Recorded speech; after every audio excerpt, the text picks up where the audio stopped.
Deuxième plus grand delta de la Méditerranée, la Camargue, dans le sud de la France, est une zone humide unique et une réserve exceptionnelle pour la biodiversité.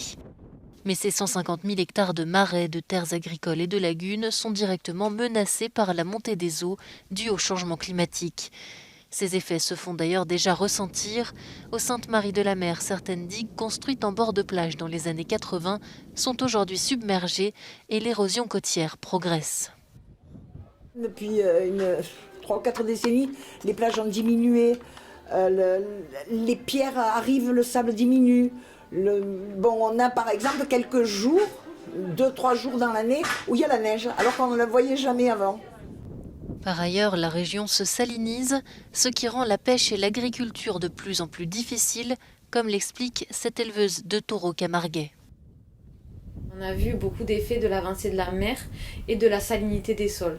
Comme les sols sont salés, l'herbe pousse moins et donc on perd de la qualité dans nos pâturages et on doit donner beaucoup plus de foin.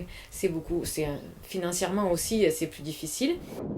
Alors que près de 70% du delta se situe à moins d'1 mètre de hauteur, une grande partie de la région devrait être submergée d'ici la fin du siècle, selon un rapport du GIEC de 2019. Et les tempêtes risquent d'ici là de mettre à mal les digues et les aménagements côtiers.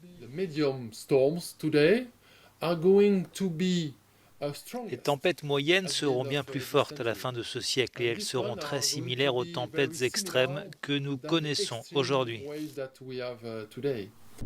Face à cette montée des eaux inéluctable, certains estiment qu'il sera nécessaire à plus ou moins long terme de relocaliser une partie de la population de la Camargue.